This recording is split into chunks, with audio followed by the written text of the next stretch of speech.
अभी हाल ही के दिनों में मेरे इंस्टाग्राम के ऊपर मुझे इतनी सारी रिक्वेस्ट आई सिर्फ एक केस के लिए। और जब मैंने खुद पर्सनली उस केस को स्टडी किया तो लिटरली मैं भी बहुत ज़्यादा शॉक्ड था कि ऐसा कैसे हो सकता है। वैसे आपको एक केस बहुत ज़्यादा नॉर्मल सा लगेगा, बिल्कुल एक आम सा क्राइम केस, बट जिस तरीके से सॉल्व किया गया और एंड में जो इसमें ट्विस्ट आया वो सच में मुझे इस वीडियो को बनाने के लिए मजबूर कर रहा है। ना मैं सिर्फ वीडियो बना रहा हूं बल्कि मई 2024 में ही इस केस के ऊपर एक मूवी तक बनाई गई और आप सभी को वो मूवी जरूर देखनी चाहिए। बट देख मैं भी ये रहा हूं कि लाखों लोग वीडियोस को देखने वाले हैं बट लाइक करने वाले गिने चुने। ऐसा क्यों भाई? आप इस लाइक बटन को देखिए, अगर आपको ये अच्छा लगे तो आप इसको पकड़ के आप इसके साथ एक मूवी बनाइए। सब्सक्राइब बटन को भी आप को स्टार का रोल दे सकते हैं, खुद प्रोड्यूसर बनकर कमेंट्स में पिक में लिख दें, लेट्स डाइव इन।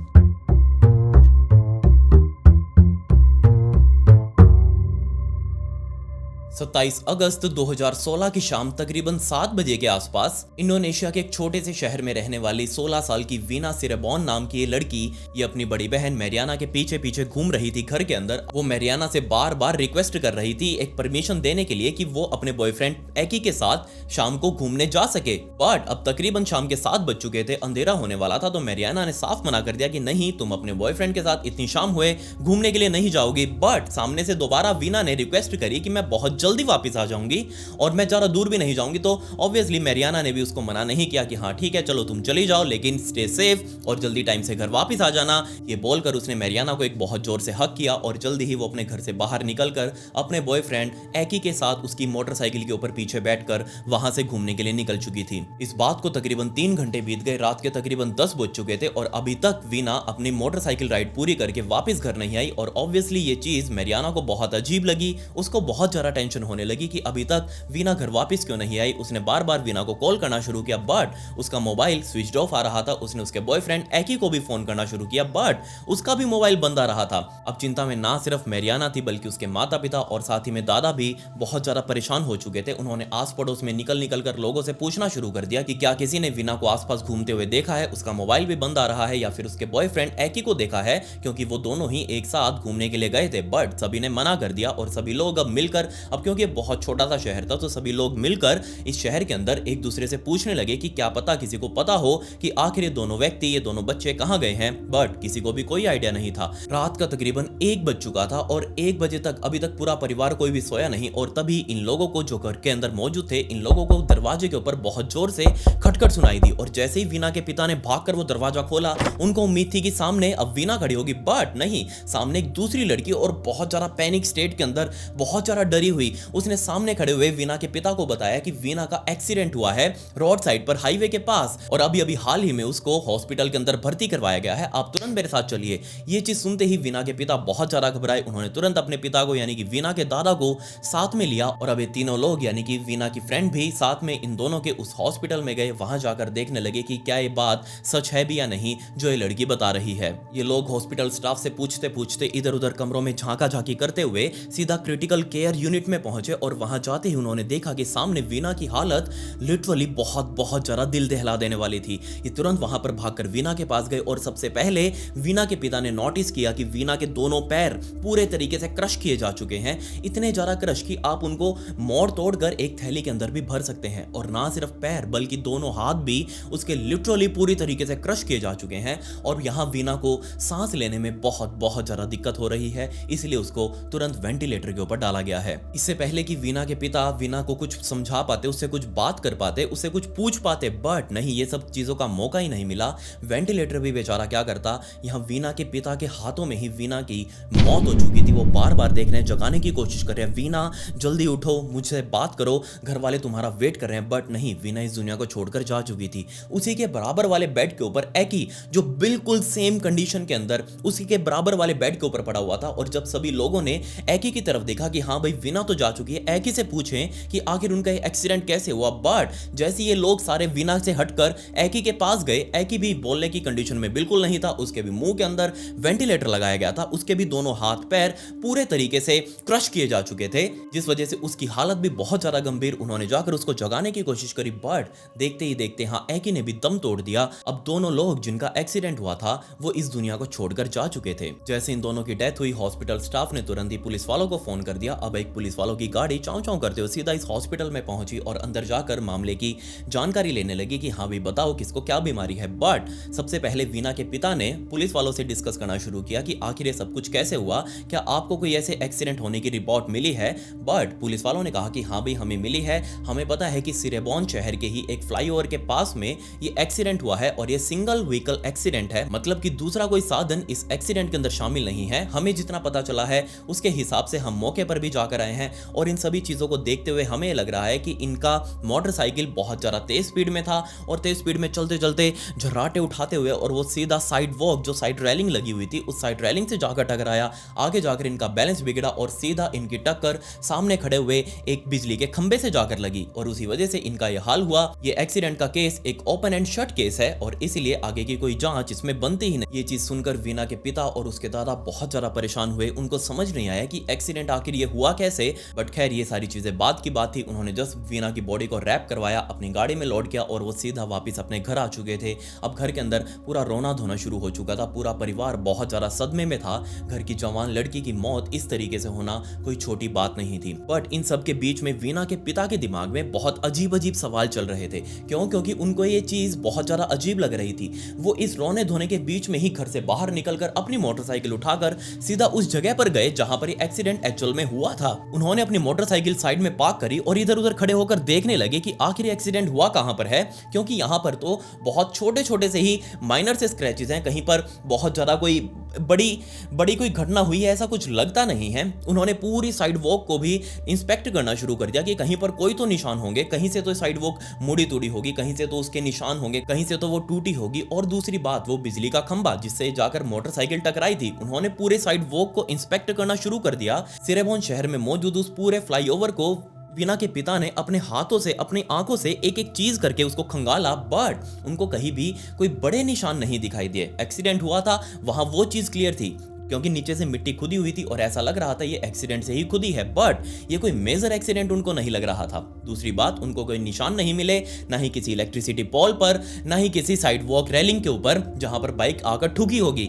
ये चीज ऑब्वियसली वीना के पिता के दिमाग में बहुत ज्यादा सस्पिशंस क्रिएट कर रही थी। उन्होंने तुरंत अपनी बाइक स्टार्ट करी, वापिस सीधा पुलिस स्टेशन में गए। वहां जाकर पुलिस वालों से पूछने लगे कि जनाब मुझे वहां पर कोई एक्सीडेंट जैसा सीन दिखा ही नहीं, आप मुझे प्लीज एकी की बाइक दिखाइए और साथ ही में जो आपको सामान मिला है वीना का सेल फोन वगैरह, उसका पर्स वगैरह, वो भी मुझे दिखाइए। तुरंत पुलिस वालों ने सारा सामान लाकर रख दिया, दिखा दिया कि ये वाली बाइक खड़ी, जाओ जाकर तुमको जो देखना हो देख लो। वीना के पिता ने मोटरसाइकिल को उसी रात बहुत अच्छे से देखना शुरू किया और सरप्राइजिंगली वीना के पिता भी उस मोटरसाइकिल को देखकर बहुत ज्यादा हैरान। क्योंकि वो मोटरसाइकिल एकदम इंटैक्ट कंडीशन में, उसके ऊपर स्क्रैचेस से, लेकिन बिल्कुल माइनर से, ऐसा लग ही नहीं रहा था कि उसके ऊपर बहुत बड़ा कोई एक्सीडेंट हुआ हो और 2 लोगों की जान जा चुकी हो। अगर कोई भी मोटरसाइकिल इतनी स्पीड में हो, अगर वो पहले किसी रेलिंग से टकराएगी या फिर उसके बाद उस रेलिंग से टकराने के बाद वो किसी बिजली के खंबे से टकराएगी तो ऑब्वियसली मोटरसाइकिल को भी नुकसान होगा। बट यहां मोटरसाइकिल एकदम इंटैक्ट कंडीशन में, उसके चारों इंडिकेटर्स एकदम ओके, हेडलाइट पूरी ओके, टेल लाइट पूरी ओके, कहीं से भी ऐसा लग ही नहीं रहा था कि इस मोटरसाइकिल के साथ कोई बहुत बड़ा एक्सीडेंट हुआ हो। दूसरी बात, वीना के पिता ने जैसे ही वीना का मोबाइल देखा उसके ऊपर एक भी स्क्रैच नहीं, और ये चीज ऑब्वियसली हैरान कर देने वाली थी। क्योंकि आप खुद सोच कर देखिए, वीना का मोबाइल उसकी जेब में होगा या फिर उसके हाथ में होगा, और जब उसका एक्सीडेंट हुआ होगा तो ऑब्वियसली उसके मोबाइल को भी चोट आनी चाहिए थी, उसके मोबाइल के ऊपर स्क्रैचेस तो होने चाहिए से, एक आधा कोई तो स्क्रैच होता, कहीं से तो विश्वास हो जाए कि हाँ इस मोबाइल को भी साथ में चोट लगी है एक्सीडेंट के टाइम पर। बट नहीं, मोबाइल एकदम इंटैक्ट कंडीशन में, जस्ट वो स्विच ऑफ किया गया था। बट वीना के पिता के पास कोई भी प्रूफ नहीं इस थ्योरी को प्रूव करने के लिए कि इनके बच्चों के साथ कुछ गलत किया गया है, किसी ने उनकी जान ली है। बट अब क्योंकि कोई प्रूफ नहीं थे तो ऑब्वियसली पुलिस वालों को भी ये केस एक एक्सीडेंट का केस मानकर ओपन और शट केस था, और उन्होंने इस केस को जस्ट 2 दिनों के अंदर ही क्लोज कर दिया। बट जैसे इस केस को क्लोज हुए 2 दिन बीते, यानी कि इस पूरे एक्सीडेंट को हुए तकरीबन 4 दिनों का समय बीता। 4 दिनों बाद वीना की बहन मैरियाना के पास उसके मोबाइल पर एक कॉल आई, और जैसे ही मैरियाना ने वो फोन उठाया, सामने से वीना की एक फ्रेंड बहुत जोर जोर से चिल्ला रही थी, और जैसे ही उसने पूरी बात मैरियाना को बताई, मैरियाना ने अपनी माँ, अपने पिता और अपने दादा को वो बात बताई, और ये सारे लोग मिलकर वीना की फ्रेंड लिंडा के घर पर गए उससे बात करने के लिए। और वहां पर जो चीजें उनको मिली उसकी एक रिकॉर्डिंग करके ये लोग सीधा वहां से भागते हुए पुलिस स्टेशन में गए और वो रिकॉर्डिंग जाकर पुलिस वालों को सुनाई। और अब इस चीज को सुनकर पुलिस वाले ऑब्वियसली बहुत बहुत ज्यादा हैरान। इस रिकॉर्डिंग को पूरा सुनते ही पुलिस वाले अपनी गाड़ी उठाकर लिंडा और वीना के ही एक कॉमन फ्रेंड पैगी के घर पर गए और वहां जाकर पैगी को तुरंत अरेस्ट कर लिया, उसको अपनी गाड़ी में बैठाकर वापस पुलिस स्टेशन लेकर आए और उसकी अच्छे से सेवा करने लगे। अब पैगी के साथ ये चीज होता देख पैगी के माता पिता उसके पीछे पीछे पुलिस स्टेशन में आए और जाकर पूछने लगे कि हाँ जी बाबूजी, क्यों आपने हमारे बच्चे को क्यों उठाया है, आखिर इसने क्या किया है। असल में वीना और वीना का परिवार जिस शहर में रहा करता था सिरेबॉन, इस शहर का यूथ स्पेशली वो लड़के जो अपने आप में बहुत ज्यादा फुकरापंती करते हैं, उनका जस्ट जिंदगी का मकसद ही ये है कि हाँ बाइकें चलाना, उड़ाना, उनको रेसिंग वगैरह करना, मोटरसाइकिल गैंग्स वगैरह बनाना। इन सारे लोगों ने मिलकर दो अलग अलग गैंग बना रखे थे और इन दोनों ही गैंग्स के बीच में हमेशा गैंगवारी चलती। अगर कोई भी व्यक्ति अपने मोटरसाइकिल लेकर दूसरे किसी गैंग के सामने से भी गुजर जाता तो ऑब्वियसली उसकी फील्डिंग लग जाती, उसकी रेकी करते लोग, और जैसे ही वो बंदा कहीं ना कहीं उसको अकेला मिलता दूसरे गैंग वालों को, वो उसको पकड़कर वहां पर उसको अच्छे से पीटते, उसको धोते अच्छे से, उसकी सेवा करके वहीं पर छोड़ जाते। अब ऑब्वियसली ये चीज दूसरे गैंग वालों को नहीं पसंद आती। अब दूसरे गैंग वाले अपने साथी का बदला लेने के लिए सामने वाले गैंग की फील्डिंग लगाते, भाईचारा ऑन टॉप।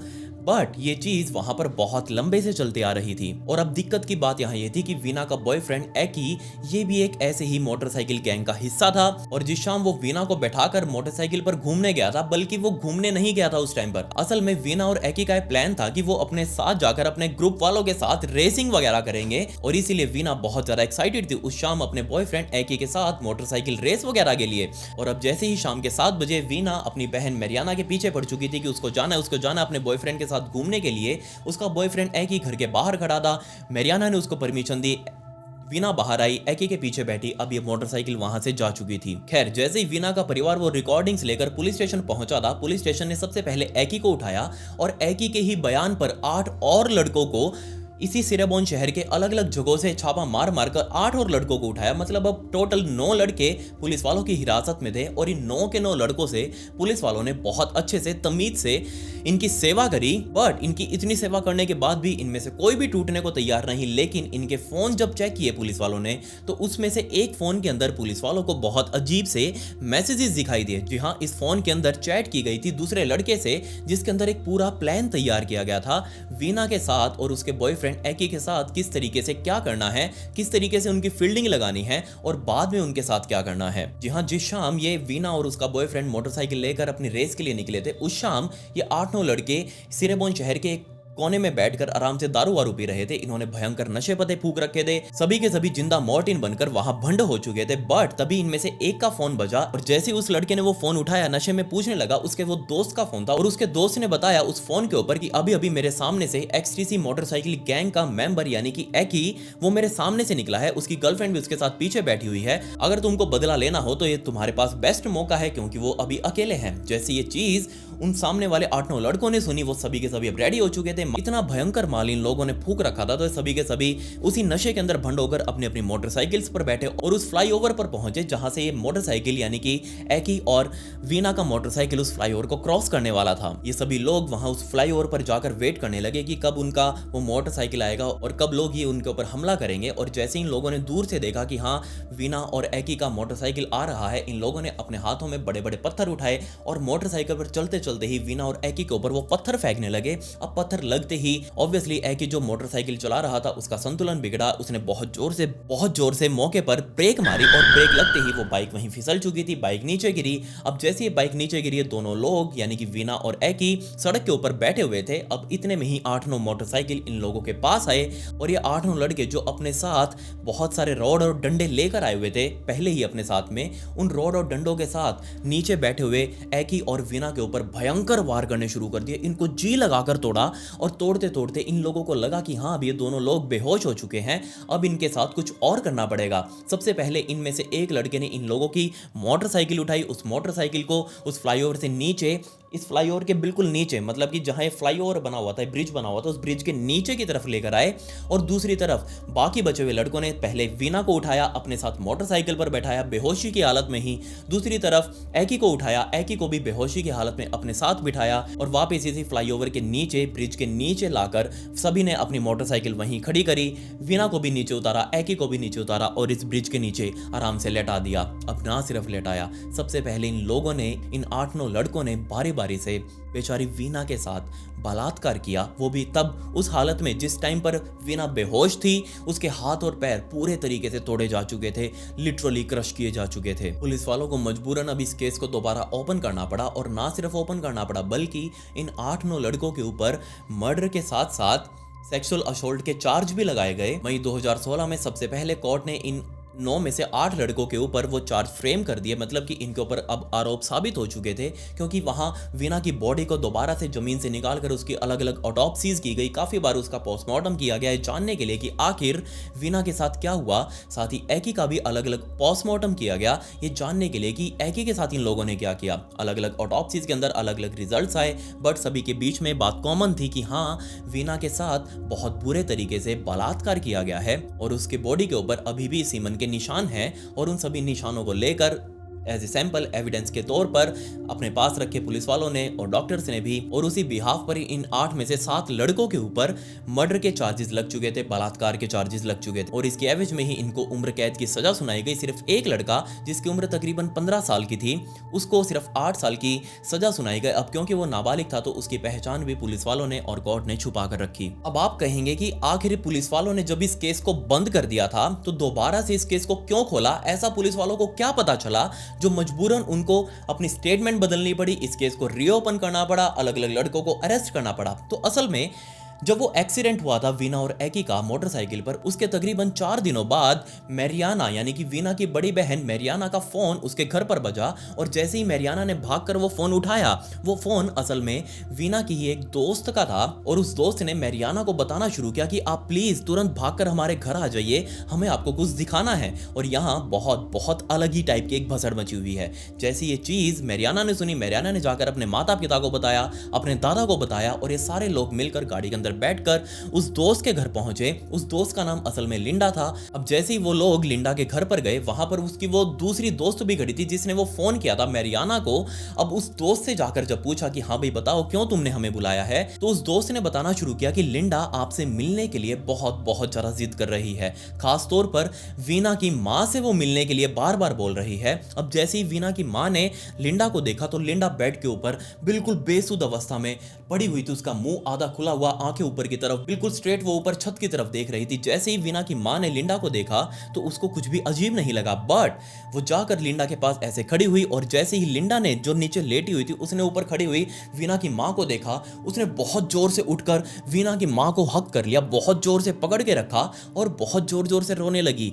अब जैसे ये चीज वीना की माँ ने देखी, उसको कुछ समझ नहीं आया, तो दूसरी तरफ जो लिंडा की दोस्त वहां पर खड़ी थी उसने बताना शुरू किया कि पिछले 3 दिनों से लिंडा का यही हाल है, वो बहुत जोर जोर से चिल्ला रही है और वो बार बार बोल रही है कि मुझे वीना, और वो बार बार बोल रही है कि मुझे मेरी माँ से मिलना है। और जब लिंडा की असल माँ उसके पास आई तो उसने अपनी असल माँ को पहचानने से मना कर दिया कि नहीं, तुम मेरी माँ नहीं हो, मेरी माँ असल में वीना के घर पर मौजूद है, मैं वीना हूँ। जी हाँ, आपने बिल्कुल सही सुना, लिंडा ने खुद को वीना बताना शुरू कर दिया और जैसे ही उसने अपनी माँ यानी कि असली वीना की माँ को देखा, उसने जोर से उसको पकड़ लिया, हग कर लिया और बताने लगी कि आखिर 3 दिनों पहले, 4 दिनों पहले उसके साथ क्या हुआ, उस पूरे एक्सीडेंट का सच उसने बताया। अब जैसे ही वो सच जो मैंने आपको भी पूरा डिटेल में बताया, वो एक्सीडेंट किस तरीके से हुआ, क्या क्या चीज़ें उन लोगों ने वीना और एकी के साथ करी, वो सारा सच जब इन सामने खड़े हुए लोगों ने सुना, उनको विश्वास नहीं हुआ। मैरियाना ने अपना फोन निकालकर वो सारा कुछ रिकॉर्ड करना शुरू कर दिया एज ए प्रूफ, ताकि वो जाकर पुलिस वालों को दिखा सकें।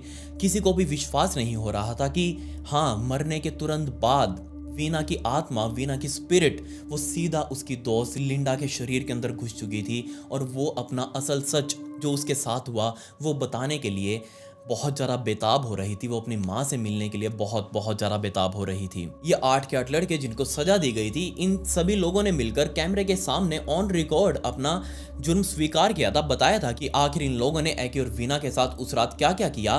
बट तकरीबन तकरीबन 8 साल बीत चुके थे। मई 2024 में इस पूरे इंसिडेंट के ऊपर एक मूवी आई, वीना बिफोर 7 डेज, इंडोनेशिया के अंदर वो रिलीज की गई। अब जैसे ही मूवी आई, ये केस एकदम से दोबारा हाइप पकड़ चुका था। अब जैसे इस केस ने हाइप पकड़ी, दोबारा से इन 8 लड़कों के ऊपर बहुत सारी मीडिया की नजर गई। सभी लोग जा जाकर इनका इंटरव्यू लेने लगे और उस इंटरव्यू में इन लोगों ने बोलना शुरू कर दिया कि हमने कोई भी अपना जुर्म स्वीकार नहीं किया, हमसे तो टॉर्चर करवा करवा कर ये सारा जुर्म स्वीकार करवाया गया, हमें सजा धक्के से ही दी गई है। जबकि हम तो वीना और एकी को जानते तक नहीं, हमें नहीं पता कि आखिर वो कौन है और हमें इस तरीके से सजा क्यों दी जा रही है। और इसी मूवी के रिलीज होने के बाद ही XTC motor bike gang, WC motor bike gang, जो भी वहां के लोकल सिरेबोन शहर के मोटर बाइक गैंग से, इन सभी लोगों ने मिलकर, इन सभी ग्रुप के हेड्स ने मिलकर एक प्रेस कॉन्फ्रेंस करी और उस प्रेस कॉन्फ्रेंस के अंदर भी एक बहुत अजीब सी जानकारी दी। उन लोगों ने बताया कि जिन 8-9 लड़कों को पुलिस वालों ने अरेस्ट किया था